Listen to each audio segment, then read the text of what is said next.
안녕하세요. 간조박사 베스입니다. 자, 이번 시간은 요양보호 문제풀이 16번째 시간을 갖도록 하겠습니다. 61번 시설에서 실내 환경을 청결하고 쾌적하게 조성하는 방법으로 옳은 거. 1번 겨울철에는 제습기를 사용한다. 2번 보조 난방으로 온도를 조절한다. 3번 방바닥의 먼지는 빗자루로 제거한다. 4번 양변기에 물 때는 솔에 식초를 묻혀 닦는다. 5번 쓰레기통에서 냄새가 나면 방향제를 뿌린다. 4번이 정답이죠. 1번 보시면 습도를 조절하기 위해서는 겨울철에는 가습기, 여름철에는 제습기를 사용하는 거고요. 자, 2번 온도를 조절할 때는 국소 난방인 보조 난방보다는 전체 난방을 하는 게 바람직하겠죠. 자, 3번 방바닥의 먼지를 빗자루로 제거하면 먼지가 많이 나기 때문에 특히 노인은 호흡기 면역 기능이 저하돼 있죠. 그래서 호흡기 감염병에 걸릴 위험성이 굉장히 커요. 그래서 먼지를 제거하기 위해서는 진공청소기나 젖은 걸레로 제거해야 되고요. 자, 4번 양변기에 물 때는 솔에 식초를 묻혀서 닦고 5번 쓰레기통에서 냄새가 나면 식초를 묻혀서 닦아내고 물로 헹구거나 알코올을 분무기에 담아서 뿌려요. 자, 그러면 냄새도 제거되고 벌레가 생기는 것도 방지할 수 있겠죠. 그래서 식초나 알코올을 사용한다. 62번 대상자의 은행 업무를 대행하는 방법으로 옳은 거. 1번 장기 요양급여 제공 기록지를 지참한다. 2번 대상자가 요구하면 은행 업무 담당자와 연계해 준다. 3번 요양보호사가 판단해 필요한 금융 정보를 제공한다. 4번 업무 처리 결과에 불만족해하면 대상자가 처리하게 한다. 5번 대상자의 업무를 대행하면서 요양보호사의 사적 업무를 처리한다.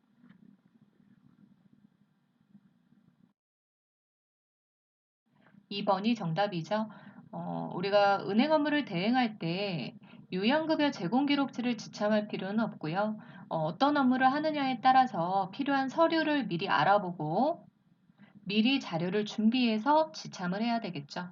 자, 2번 대상자가 요구하면 은행 업무 담당자와 연계를 해주고요. 자, 3번 요양보호사가 판단하는 게 아니라 대상자의 욕구를 확인해서 필요한 금융 정보를 제공하고 4번 업무 처리 결과에 불만족해한다. 그러면 충분히 상의해서 진행하는 거지 대상자가 처리하게 해서는 안 되겠죠. 4번 대상자의 업무를 대행하면서 요양보호의 사적 업무를 처리해서도 안 되겠죠. 63번 재가 침해 대상자의 안전을 고려해 주거 환경을 관리하는 방법으로 옳은 거. 1번 침대는 벽에서 떨어뜨려 놓는다. 2번 계단 윗부분에 간이문을 달아둔다. 3번 현관 출입문은 투명한 유리로 설치한다. 4번 대상자가 다니는 곳에 작은 깔개를 둔다. 5번 방에 큰 거울을 두어 자신의 모습을 인식하게 한다. 2번이 정답이죠. 1번 보시면 침대를 벽에서 떨어뜨려 놓으면 낙상될 수도 있겠죠. 그래서 벽에 붙여 놓는 거고요. 자, 2번 계단 윗부분에 간이문을 달아 넣어요. 그래서 환자가 그곳까지 왔다가 되돌아가게 할 수 있고 그리고 야간에 굴러떨어지는 것도 예방할 수 있겠죠. 3번 현관 출입문을 투명한 유리로 하면 치매 대상자가 인식을 못할 수도 있겠죠. 자, 그래서 되도록이면 유리문으로 하지 말고 만약에 유리문으로 설치가 돼 있다. 그러면 야광 테이프 같은 걸 붙여서 색깔 구별을 잘 할 수 있게 밝은 색으로 설치를 하도록 하고요. 자, 4번 대상자가 다니는 곳에 작은 깔개를 두면 안 돼요. 일반적인 깔개에다 타일을 둔다는 거는 낙상이 될 수 있기 때문에 앞에 미끄럼 방지나 미끄러지지 않는 깔개라고 나와야 답이 되겠죠. 5번 큰 거울은 깨질 수도 있어요. 그래서 깨지기 쉬운 물건이나 모서리가 날카롭고 뾰족한 가구 같은 거 대상자가 닿을 수 없는 곳에 보관을 해야 되겠죠. 64번 시설 침해 대상자가 우리 며느리가 나 데리러 언제 와? 라며 반복적으로 물을 때 대처 방법은 1번 물을 때마다 며느리와 통화하게 한다. 2번 방금 왔다 갔으니 기억해 보라고 한다. 3번 며느리가 언제 오면 좋겠는지 되물어본다. 4번 여기가 집이니 며느리를 기다리지 말라고 한다. 5번 달력에 적힌 며느리의 방문 일정을 보이며 알려준다. 5번이 정답이죠. 달력에 적힌 며느리의 방문 일정을 보이며 알려준다. 65번 치매 대상자가 식사 때마다 음식을 지나치게 많이 먹을 때 대처 방법은 1번 하루에 2끼만 제공한다. 2번 반찬 가짓수를 줄여 제공한다. 3번 매 식사 후에 소화제를 제공한다. 4번 작은 그릇에 담아 식사량을 조절한다. 5번 쓴맛이 나는 재료를 음식에 섞어 제공한다. 4번이 정답이죠. 그릇의 크기를 조정해서 식사량을 조정하는 게 가장 좋겠죠. 그래서 4번 작은 그릇에 담아 식사량을 조절한다. 66번 치매 대상자가 화장실을 왔다 갔다 하며 밤새 잠을 이루지 못할 때 대처 방법은 1번 기저귀를 채운다. 2번 화장실 조명을 꺼둔다. 3번 따뜻한 홍차를 제공한다. 4번 침구에 대소변이 묻었는지 확인한다. 5번 스스로 도움을 요청할 때까지 기다려준다.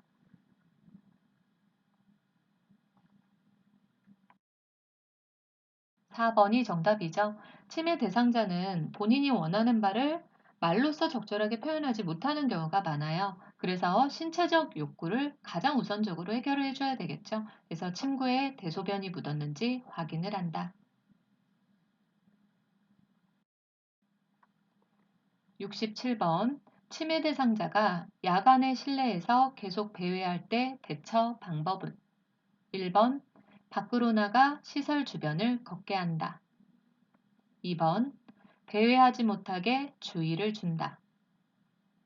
3번 출입이 가능한 창문은 잠근다. 4번 복잡한 일을 주어 집중하게 한다. 5번 실내 조명을 끄고 침대에 눕게 한다. 3번이 정답이죠. 우리가 밖으로 나가서 혼자서 걷게 하는 건 안 되고요. 함께 간다고 하면 그게 답이 될 수 있겠죠. 자, 그런데 보통은 이제 혼자서 밖에 나가면 길을 잃어버릴 수도 있기 때문에 현관이나 출입문은 닫아 놓는 게 좋고요. 자, 2번 배회하지 못하게 주의를 줘서는 안 되죠. 만약에 안전한 상황일 경우에는 집안에 안전하게 배회 코스를 만들어 주는 게 좋고요. 3번 출입이 가능한 창문, 문 다 잠궈야 된다 했죠. 4번 복잡한 일을 하면 못해요. 그래서 단순한 일을 해서 에너지를 소모하게 하고요. 5번 실내 조명을 끄기보다는 어둡지 않게 하고 TV나 라디오도 크지 않게만 틀어놓으면 도움이 돼요.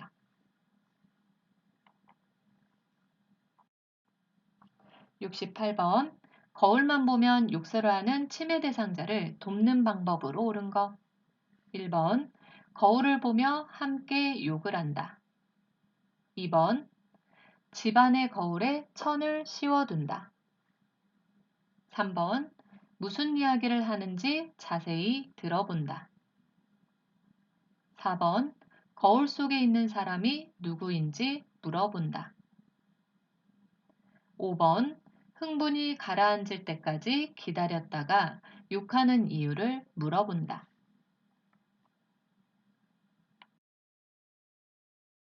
2번이 정답이죠. 집안의 거울에 천을 씌워둔다. 69번. 다음 상황에서 요양보호사의 대처 방법은 시설 침해 대상자가 낮잠을 자다가 깨서 이 방에 있는 사람 다 나가 라고 고함을 친다. 1번. 나쁜 꿈을 꾸었는지 물어본다. 2번. 함께 밖으로 나가 바람을 쐰다. 3번. 집단 프로그램에 참여하게 한다. 4번. 다른 대상자들에게 사과하게 한다. 5번. 방에 있는 대상자들을 다른 방으로 이동시킨다. 2번이 정답이죠. 난폭한 행동을 하거나 이상 행동을 보이면 질문하거나 뭔가를 자극 주지 말고 조용한 장소에 가서 쉬게 하는 게 좋겠죠. 그래서 2번, 함께 밖으로 나가 바람을 쐰다.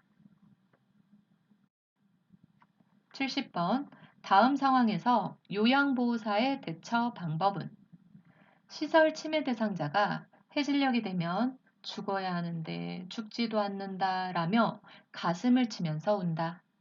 1번. 눈물을 닦아주며 옆에 있어준다. 2번. 죽음에 대해서 말하지 말라고 한다. 3번. 나이 들면 누구나 드는 생각이라고 말한다. 4번. 다른 대상자에게 피해가 되니 조용히 하라고 한다. 5번. 시간이 지나면 괜찮아지니까 조금만 참으라고 한다. 1번이 정답이죠. 위의 상황은 석양증후군이죠. 치매 대상자가 해질녘이 되면 혼란해지고 불안해지고 우울한 증상을 보이는 거예요. 자, 그래서 1번에 보시면 눈물을 닦아주며 옆에 있어준다. 함께 있어주는 게 가장 좋고요. 자, 이 외에도 뭐 좋아하는 뭐 소일거리를 주거나 음악을 듣거나 같이 산책을 가거나 잠이 오지 않는 경우에는 뭐 등 마사지를 통해서 수면을 돕도록 해야 되겠죠. 71번. 치매 대상자가 잠에서 깨어 옷을 다 벗고 방 밖으로 나왔을 때 대처 방법은 1번. 벗기 어려운 옷을 입힌다. 2번. 빨리 옷을 입으라고 말한다. 3번. 실내 온도가 높은지 확인한다. 4번. 벗은 채로 다시 잠을 자게 한다. 5번. 스스로 체온을 재어 열이 나는지 체크하게 한다. 3번이 정답이죠. 우리 치매 대상자는 앞에서도 설명드렸듯이 본인의 욕구를 말로 표현을 못하는 경우가 굉장히 많아요. 그래서 신체적 욕구를 우선적으로 해결해 줘야 되겠죠.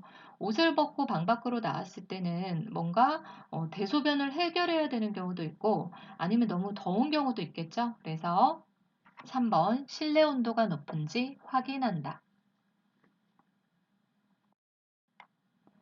72번 요양보호사가 대상자의 가족과 의사소통할 때 유의해야 할 사항으로 옳은 것. 1번 자신이 모든 일의 전문가임을 강조한다. 2번 자신의 생각이나 감정은 표현하지 않는다. 3번 대상자에 대한 정보를 수시로 주고받는다. 4번 가족과 대상자 간의 갈등은 임의로 해결한다.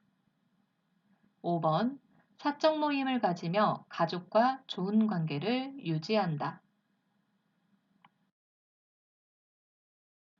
3번이 정답이죠. 가족과의 의사소통 방법에는 존중하는 태도를 가지고 그리고 대상자에 대한 정보를 수시로 주고받아야 되겠죠. 자, 만약 가족과 의견이 상충될 때는 시설장에게 보고를 하는 거고요. 대상자의 부정적인 행동이나 그에 대한 느낌을 전달할 때 직설적으로 하지 않는 게 좋겠죠. 자, 그래서 3번 대상자에 대한 정보를 수시로 주고받는다.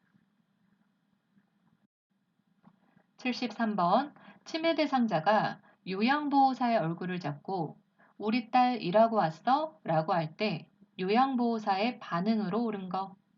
1번 엄마 잘 다녀왔어요. 2번 제가 누군지 자세히 보세요. 3번 어르신 제가 딸인 것 같아요. 4번 저는 딸이 아니라고 말씀드렸잖아요. 5번 저는 어르신을 돌보는 요양보호사예요. 5번이 정답이죠. 저는 어르신을 돌보는 요양보호사예요. 74번. 다음과 같은 상황에서 효과적으로 의사소통한 것은? 치매 대상자. 아이고 아파, 배 아파 죽겠어. 요양보호사. 1번. 언제부터 어떻게 아프세요? 2번. 배를 짚으며 여기가 아프세요? 3번. 많이 아프시군요. 장염인가 봐요. 4번. 어저녁에 무엇을 드셨는지 말씀해 보세요. 5번. 속이 쓰리세요? 더부룩하세요? 콕콕 쑤시나요? 2번이 정답이죠. 치매 대상자는 의사소통이 불가능한 경우가 있기 때문에 대상자가 원하는 것을 중심으로 의사소통을 하도록 노력해야 되겠죠. 그래서 아이고 아파, 배 아파 죽겠어 하더라도 다른 부분이 아플 수 있고 내가 물어보는 거에서 표현을 못할 수 있기 때문에 배를 짚으면서 여기가 아프세요? 라고 물어보는 거예요. 그래서 2번이 정답이 되겠네요. 75번. 다음과 같은 방법으로 의사소통해야 되는 대상자는 어려운 표현을 사용하지 않는다. 실물, 그림판, 문자판을 이용한다. 짧은 문장으로 천천히 이야기한다. 1번 시각장애 대상자 2번 행동장애 대상자 3번 판단력 장애 대상자 4번 진압력 장애 대상자 5번 공간지각력 장애 대상자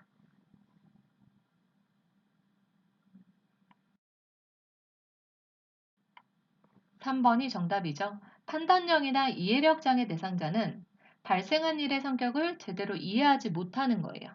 자, 그래서 상대방의 말하는 의미를 이해하지 못해서 오해하는 경우가 있는 거죠. 그래서 어려운 표현 사용하면 안 돼요. 이해를 못하기 때문에 짧은 문장으로 천천히 이야기하고요.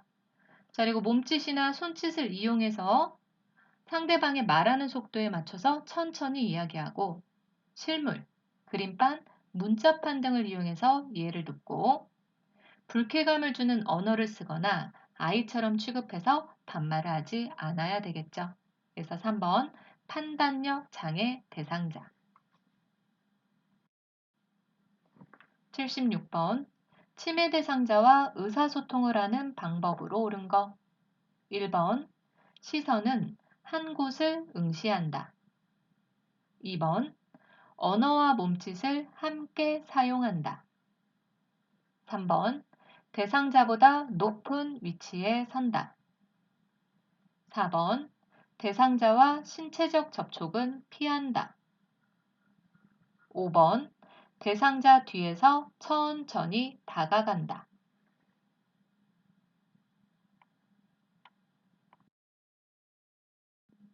2번이 정답이죠. 자, 1번 보시면 시선은 한 곳이 아니라 대상자와 눈을 맞추고 이야기하고요. 자, 2번 언어와 몸짓을 함께 사용을 해요. 자, 그래서 세수했는지 물어볼 땐 이거를 못 알아들을 수 있기 때문에 세수하는 몸동작을 하면서 질문을 하는 거죠. 자, 3번 대상자보다 높은 위치가 아니라 정면에서 눈높이를 맞추고 이야기를 하고요. 자, 4번 대상자와 신체적 접촉을 피할 필요는 없죠. 너무 과하지만 않으면 되죠. 자, 5번 대상자 뒤에서 천천히 다가가면 놀랄 수도 있겠죠. 그래서 앞에서 다가간다. 77번 대상자가 경련을 하며 쓰러졌을 때 응급처치 방법으로 옳은 거 1번 일으켜서 침대로 옮긴다. 2번, 머리 밑에 부드러운 것을 대어준다. 3번, 머리를 뒤로 젖혀 기도를 확보해준다. 4번, 경련이 끝날 때까지 팔다리를 붙잡아준다. 5번, 혀를 깨물지 않게 입을 벌려 손수건을 물린다. 2번이 정답이죠.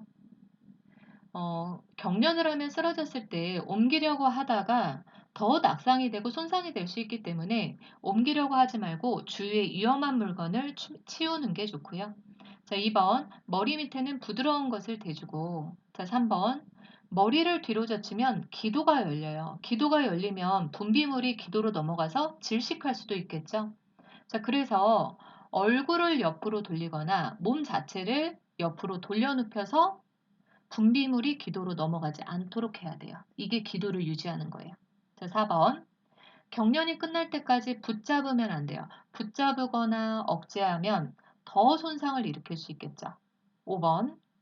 혀를 깨물지 않게 입을 벌려 손수건을 물리면 호흡곤란이 될 수 있어요. 그래서 입안에 뭐 손수건이나 꺼즈나 이런 이물질을 넣으면 안 되겠죠. 78번. 대상자가 프로그램에 참여하던 중 손을 베어 출혈이 있을 때 대처 방법은 1번 비눗물로 씻긴다. 2번 손을 마사지해 준다. 3번 지혈제를 뿌려준다. 4번 대야에 물을 받아 손을 담가준다. 5번 장갑을 착용하고 꺼즈로 압박한다.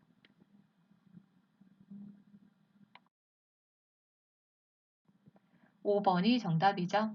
우리가 출혈 시 돕는 방법을 보시면요. 출혈 부위는 반드시 멸균 꺼즈를 이용하거나 장갑을 착용하고 압박하는 거예요. 왜냐하면 출혈이 있는 부위는 상처가 생긴 부위잖아요.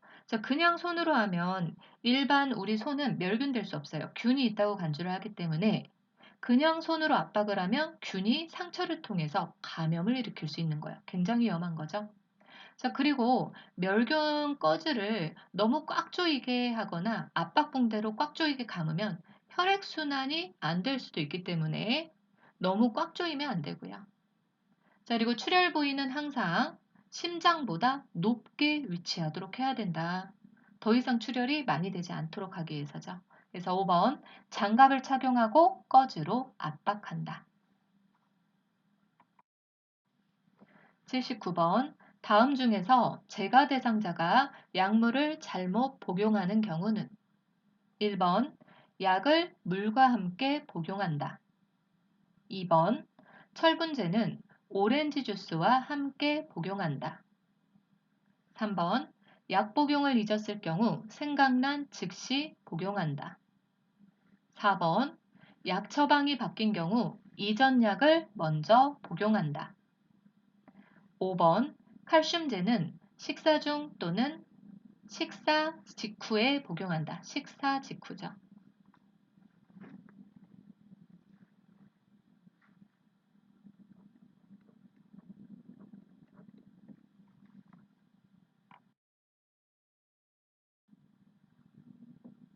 4번이 정답이죠. 자, 1번 보시면 약을 물과 함께 복용하는 게 가장 좋고요. 뭐 다른 우유나 카페인이 들어있는 음료수 이런 것들은 안 좋고요. 자, 2번 철분제는 오렌지 주스와 함께 복용하는 게 흡수율을 높여요. 우리가 철분제를 복용한다고 하더라도 장으로 대부분 빠져나가요. 그 철분제 복용해 보신 분들은 아시겠지만 대변 색깔이 까매지죠. 그러니까 장을 통해서 많이 빠져나가는 거예요. 자, 그러면 이런 우리 몸의 흡수를 도와주는 게 뭐냐? 비타민 C예요. 그래서 철분제를 오렌지 주스와 함께 복용하면 흡수율이 굉장히 높아지고요. 자, 3번. 약 복용을 잊었을 경우에는 생각난 즉시 복용을 해요. 절대 2배로 복용하면 안 되죠. 자, 4번. 약 처방이 바뀐 경우에는 이전 약은 복용하지 않고 새로 바뀐 약을 복용해야 되겠죠. 자, 5번. 칼슘제는 식사 중 또는 식사 직후에 복용을 해요.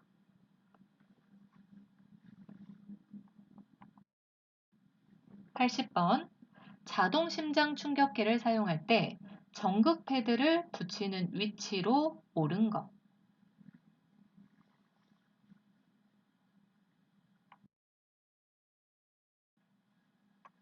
2번이 정답이죠. 자, 전극 패드는 오른쪽 빗장뼈 아래에요. 쇄골뼈죠. 그리고 왼쪽 중간 겨드랑이 선에 붙이는 거지요. 그래서 오늘도 잘 들으셨다면 구독과 좋아요 부탁드리고요. 오늘도 좋은 하루 되세요.